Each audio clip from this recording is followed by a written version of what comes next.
സാറേ, ഹമാസും ഇസ്രയേലും തമ്മിലുള്ള ഈ ഒരു പ്രശ്നത്തിൽ ഹമാസിൽ ചില നേതാക്കളെ ഇസ്രയേൽ നോട്ട് വിടുന്നു എന്ന് കേട്ടിട്ടുണ്ട്. അപ്പം അങ്ങനെയുള്ള ഹമാസിൽ ഒരു നേതാവിന് നേരെ ഇസ്രയേൽ കഴിഞ്ഞ ദിവസം ആക്രമണം നടത്തിയെന്ന് കേട്ടു. എന്താണ് അതിൻ്റെ വിശദാംശങ്ങൾ? ശനിയാഴ്ച ഹമാസിൻ്റെ പട്ടാള മേധാവി മുഹമ്മദ് ദൈഫിനെ അദ്ദേഹം ഉണ്ടായിരുന്നു എന്ന് വിശ്വസിക്കുന്ന ഒരു വീട്ടിൽ ഈ വിമാനം വഴി ആക്രമണം അദ്ദേഹത്തിനെതിരെ അയാൾക്കെതിരെ വ്യോമാക്രമണം നടത്തി. വർഷങ്ങളായിട്ട് പിടികിട്ടാപ്പുള്ളിയാണ് ഇസ്രയേലിനെ സംബന്ധിച്ചിടത്തോളം. അയാളുടെ കൂടെ റാഫ സലമെ, അതായത് ഇത് ഖാൻ യൂനിസ് എന്ന് പറഞ്ഞ പ്രദേശത്തൊരു വീട്ടിലാണ് ഈ വ്യോമാക്രമണം നടത്തിയിരിക്കുന്നത്. ആ സ്ഥലത്ത് ഈ ഖാൻ യൂനിസ് എന്ന് പറഞ്ഞ ആ സ്ഥലത്തെ ബ്രിഗേഡ് കമാൻഡർ റഫ സലാമെ എന്നയാളും ഈ പട്ടാള മേധാവി മുഹമ്മദ് ദൈഫിൻ്റെ കൂടെ ഉണ്ടായിരുന്നു എന്നാണ് കരുതുന്നത്. രണ്ടുപേരെയും ഇസ്രയേൽ ടാർഗറ്റ് ചെയ്തിട്ടാണ് ഈ ആക്രമിച്ചിരിക്കുന്നത്. കുറേ വർഷങ്ങളായിട്ട്, 2 പതിറ്റാണ്ടായിട്ട് ഇസ്രയേലിൻ്റെ ഒരു ടാർഗറ്റാണ് ഈ ഹമാസിൻ്റെ പട്ടാള മേധാവി മുഹമ്മദ് ദൈഫ്. ഒക്ടോബർ 7 നടന്ന 1500ഓളം പേരെ കൊന്നില്ലേ തുരങ്കം വഴി കടന്നിട്ട് ഇസ്രയേലിലേക്ക്. ആ ആക്രമണത്തിൻ്റെ സൂത്രധാരൻ ആണ് ഈ മുഹമ്മദ് ദൈഫ്, ഈ ഹമാസിൻ്റെ മേധാവി. അപ്പോൾ അയാളെ വകവരുത്തണം എന്നുള്ളത് ഇസ്രയേലിന് നിർബന്ധമുള്ളൊരു കാര്യമാണ്. ഈ ഹമാസിൻ്റെ തന്നെ മൊത്തത്തിൽ ഇയാൾ ഹമാസിൻ്റെ പട്ടാള മേധാവി, ഹമാസിൻ്റെ തന്നെ മേധാവിയായിട്ട് യാഹ്യ സിൻവർ എന്ന് പറഞ്ഞൊരാളുണ്ട്. ആ സിൻവറിനെയും വകവരുത്തണം എന്നുള്ളത് ഇസ്രയേലിൻ്റെ ടാർഗറ്റാണ്. ആ 2 പേര്. ആ സിൻവർ ഇപ്പോൾ എവിടെയാണ് എന്നുള്ളത് അറിയില്ല. ഈ പട്ടാള മേധാവി മുഹമ്മദ് ദൈഫ് സാധാരണ ചെയ്യുന്നത് ഇങ്ങനെ ആക്രമണങ്ങളിൽ നിന്ന് രക്ഷ നേടാൻ അദ്ദേഹം ഒരു കേന്ദ്രീകരിച്ചൊരു വീട്ടിൽ താമസിക്കുന്നില്ല സ്ഥിരമായിട്ട്. അയാൾ ഈ അവരുടെ പോരാളികളുണ്ടല്ലോ, അവരുടെയൊക്കെ ആരുടെയെങ്കിലും വീട്ടിലോ അല്ലെങ്കിൽ പൗരന്മാർക്കിടയിൽ, സിവിലിയൻസ് ഉണ്ടല്ലോ, സാധാരണഗതിയിൽ ഇസ്രയേൽ വെറുതെ ഈ പൗരന്മാരെ ആക്രമിക്കില്ല എന്നുള്ള വിചാരം ഉള്ളതുകൊണ്ട് പൗരന്മാർക്കിടയിൽ, അതായത് ജനവാസ കേന്ദ്രങ്ങളിൽ എവിടെയെങ്കിലും പോയി ഒളിച്ചു താമസിക്കുക എന്നുള്ളതാണ് അങ്ങേരുടെ രീതി. പിന്നെ അങ്ങേര് ഈ ഡിജിറ്റലായിട്ടുള്ള ഒരു പരിപാടിയില്ല, ഉപയോഗിക്കില്ല. സ്മാർട്ട് ഫോണുകൾ അങ്ങനത്തെ സംഗതികളൊന്നും ഉപയോഗിക്കുന്നില്ല. 20 കൊല്ലമായി ഇസ്രയേൽ ശ്രമിച്ചിട്ടും കൊല്ലാൻ കഴിഞ്ഞിട്ടില്ല, ഈ ദൈഫിനെ കൊല്ലാൻ കഴിഞ്ഞിട്ടില്ല. ഈ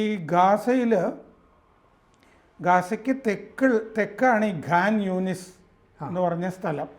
അവിടുത്തെ വീട്ടുവളപ്പിലാണ് ഈ വ്യോമാക്രമണം എന്ന് പറഞ്ഞാൽ വിമാനങ്ങൾ ചെന്ന് ബോംബിടുകയാണ് ചെയ്തത്. ഇപ്പോൾ ആ സ്ഥലത്തിൻ്റെ ചിത്രം ഇസ്രയേൽ പ്രസിദ്ധീകരിച്ചിട്ടുണ്ട്. മുഴുവൻ നിലംപരിശായി കിടക്കുന്ന ഒരു സ്ഥലമാണ്. അവിടെ ഒരു പുല്ലുപോലും കാണാനില്ല. അപ്പോൾ ഞങ്ങൾ അറ്റാക്ക് നടത്തിയെന്ന് അവർ പറയുന്നു. അത് അവർ പറഞ്ഞു. IDF, ഇസ്രയേൽ ഡിഫൻസ് ഫോഴ്സ്, അവരത് പറയുകയും പ്രസിദ്ധീകരിക്കുകയൊക്കെ ചെയ്തു. അവർ പറഞ്ഞു ഇൻ്റലിജൻസ് ഡ്രിവൻ പ്രിസൈസ് അറ്റാക്ക് എന്ന് പറഞ്ഞു. അതായത് വിവരം അവിടെ ഉണ്ട് എന്ന വിവരം കിട്ടിയിട്ട് കൃത്യതയോടുകൂടിയുള്ള ആക്രമണമാണ് ചെയ്തിരിക്കുന്നത് എന്നാണ് പറഞ്ഞിരിക്കുന്നത്. അങ്ങനെയാണെങ്കിൽ അവിടെ ആളുണ്ടായിരുന്നെങ്കിൽ ആൾ കൊല്ലപ്പെട്ടിട്ടുണ്ട് എന്നാണ്. പക്ഷെ കൊല്ലപ്പെട്ടിട്ടുണ്ടോ എന്നുള്ള കാര്യം, ഈ ദൈഫ് കൊല്ലപ്പെട്ടിട്ടുണ്ടോ എന്നുള്ള കാര്യത്തിന് സ്ഥിരീകരണമില്ല. അത് തുടർന്ന് ഉള്ള ദിവസങ്ങളിൽ അറിയാൻ പറ്റുമായിരിക്കും. അപ്പോൾ ഈ ഗാസയിൽ ഉള്ള ആളുകൾ, ജനങ്ങൾ പറഞ്ഞിട്ടുണ്ട് നിരവധി പൗരന്മാർ കൊല്ലപ്പെട്ടിട്ടുണ്ട്. ഇയാളുടെ കാര്യം അറിയില്ല. പക്ഷേ 200ഓളം പേര് ഈ വ്യോമാക്രമണത്തിൽ കൊല്ലപ്പെട്ടതായിട്ടുള്ള വിവരങ്ങൾ വന്നിട്ടുണ്ട്. പലസ്തീനികളായിരിക്കും കൊല്ലപ്പെട്ടത് അല്ലേ? അതെ, അത് അവരുടെ സ്ഥലമാണല്ലോ.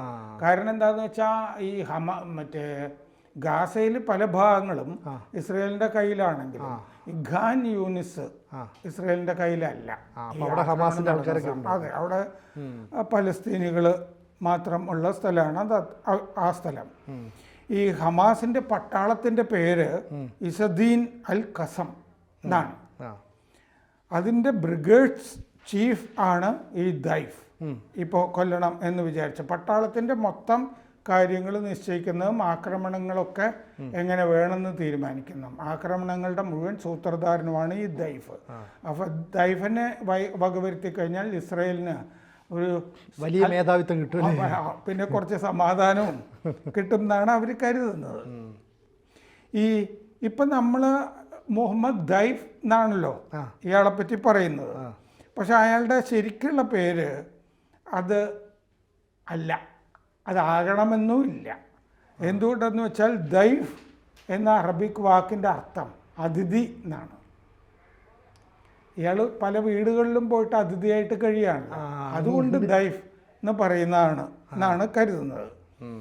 അപ്പോൾ പേര് ശരിക്കും ആർക്കും അറിഞ്ഞുകൂടാ. വിശ്വസ്തരുടെ അടുത്ത അതിഥിയായിട്ട് പോകുന്നതുകൊണ്ട് ദൈഫ് എന്ന് പറയുന്നു.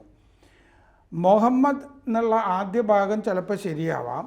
ശരിക്കുള്ള പേര് മുഹമ്മദ് മസ്രി എന്നാണെന്ന് ചില ആളുകൾ പറയുന്നുണ്ട്. 1965 ഈ ഖാൻ യൂനിസ്, ഇപ്പോൾ വ്യോമാക്രമണം നടത്തിയല്ലോ ഇസ്രയേൽ, ആ ഖാൻ യൂനിസ് എന്ന് പറഞ്ഞ സ്ഥലത്ത് തന്നെയാണ് ഈ ദൈഫ് ജനിച്ചത്. 1990 ഹമാസിൽ ചേർന്നത്. ബോംബ് നിർമ്മാണ വിദഗ്ധനാണ്. അവിടെ ഇപ്പോൾ അവർ തന്നെത്താനെ ഈ ബോംബ് നിർമ്മാണമൊക്കെ നടത്തുന്നുണ്ട്. കണ്ണൂരിൽ നിന്ന് പോയിട്ട് ആരെങ്കിലും പഠിപ്പിക്കുന്ന കാര്യമൊന്നുമില്ല. അപ്പോൾ ബോംബ് വിദഗ്ധനാണ്. പഠിച്ചത് വൈശ്യ അയ്യാഷ് എന്ന് പറഞ്ഞൊരാളുടെ അടുത്ത് നിന്നാണ് ഈ ബോംബ് നിർമ്മാണം പഠിച്ചത്. ആ വൈശ്യ അയാഷ് എന്ന് പറഞ്ഞ ആൾ എൻജിനീയർ എന്നാണ് അറിയപ്പെടുന്നത്.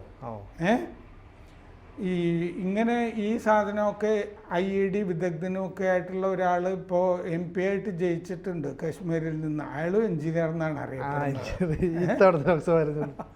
അതെ. അപ്പോൾ ഈ ബോംബ് നിർമ്മിക്കുകയൊക്കെ ചെയ്തു കഴിഞ്ഞാൽ തന്നെ എൻജിനീയർ എന്ന് അറിയപ്പെടും. ഇയാൾ 1995 ഇസ്രയേലുകളിൽ ധാരാളം ഇസ്രയേലികളെ കൊന്നൊരു ചാവേർ ബോംബാക്രമണം നടത്തിയിട്ടുണ്ട്. ഈ ഹമാസിൽ ചേർന്ന് 5 കൊല്ലത്തിൻ്റെ ഇടയ്ക്ക് തന്നെ അങ്ങനെ ഒരു ഓപ്പറേഷൻ നടത്തിയിട്ടുണ്ട്. ഈ ഗാസയുടെ അടിയിൽ ഈ തുരങ്കങ്ങളൊക്കെ പണിതത് ഈ ദൈഫാണെന്നാണ് വിശ്വസിക്കുന്നത്.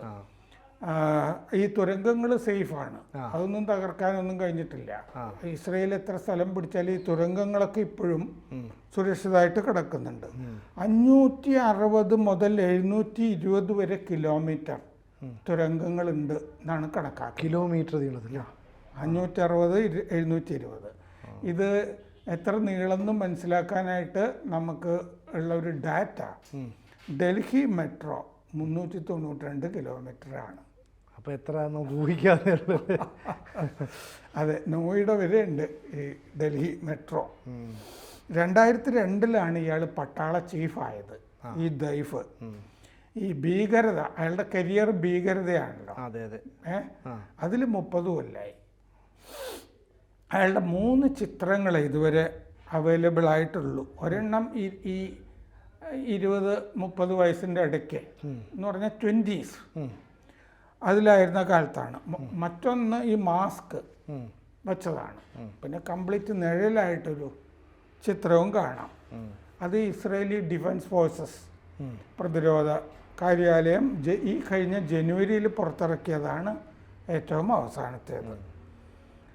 അത് അവിടെ ആക്രമണം നടത്തിയപ്പോൾ ഹമാസിൻ്റെ ഫയലുകളിൽ നിന്ന് കിട്ടിയ ചിത്രമാണതെന്നാണ് ഇസ്രയേൽ പറയുന്നത്. പിന്നെ അമേരിക്ക ഇയാളെ ഒരു പ്രത്യേക സ്പെഷ്യൽ ആഗോള ഭീകരവാദിയായിട്ട് പ്രഖ്യാപിച്ചിട്ടുണ്ട്.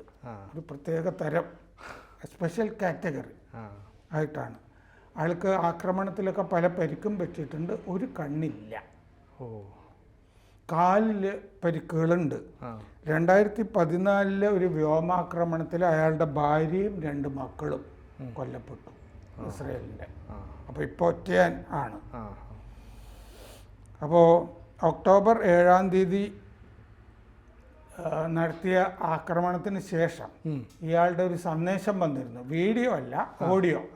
ആ സന്ദേശം 8 കൊല്ലത്തിന് ശേഷം വരുന്ന ശബ്ദ സന്ദേശമാണ്. ആ ഒക്ടോബർ 7 ഓപ്പറേഷൻ അയാൾ വിശേഷിപ്പിച്ചിരുന്നത് ഓപ്പറേഷൻ അൽ അക്സ ഫ്ലഡ് എന്നാണ്, വെള്ളപ്പൊക്കം എന്നുള്ള അർത്ഥത്തിൽ. അൽ അക്സ വെള്ളപ്പൊക്കം എന്നാണ്. ഇയാളുടെ കുട്ടികളൊക്കെ ഈ കൊല്ലപ്പെട്ടെങ്കിലും പഠിച്ചതൊക്കെ ഗാസയിൽ തന്നെയായിരുന്നു. സാധാരണ ഇതുപോലത്തെ വലിയ ഹമാസിൻ്റെ നേതാക്കളുടെ കുട്ടികളൊക്കെ വിദേശത്തൊക്കെയാണ് പഠിക്കുന്നത്. വലിയ സൗകര്യത്തിലുമൊക്കെ അവർ താമസിക്കുന്നുണ്ട്.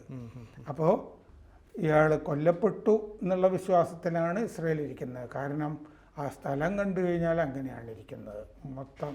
സാറേ, 2021 ഇയാൾക്കെതിരെ ഒന്നിലധികം തവണ ഇസ്രയേൽ കൊലപ്പെടുത്താനുള്ള ശ്രമം നടത്തിയെന്ന് കേൾക്കുന്നുണ്ട്. അത് വാസ്തവമാണോ? അല്ല, 2 പതിറ്റാണ്ടായിട്ട് പല ശ്രമങ്ങൾ നടത്തുന്നുണ്ട്. അങ്ങനെയാണല്ലോ ഒരു കണ്ണ് പോയിരിക്കുന്നതും 2 കാലിനും പരുക്കൊക്കെ ഉള്ളത്. അപ്പോൾ ഇത്തവണ ജയിച്ചിട്ടുണ്ട് എന്നാണ് നമ്മൾ ഈ സംസാരിക്കുന്നത് വരെയുള്ള ഇസ്രയേലിൻ്റെ വിശ്വാസം. ഇയാൾ കൊല്ലപ്പെട്ടിരിക്കുന്നു എന്നാണ് വിശ്വാസം. അങ്ങനെ ഉണ്ടോ എന്നുള്ള സ്ഥിരീകരണം വരാനിരിക്കുന്നു. കൂടുതൽ വാർത്തകളും വിശേഷങ്ങളും നിങ്ങളിലേക്ക് എത്താൻ ABC മലയാളം സബ്സ്ക്രൈബ് ചെയ്യുക, ബെൽ ബട്ടണും അമർത്തുക.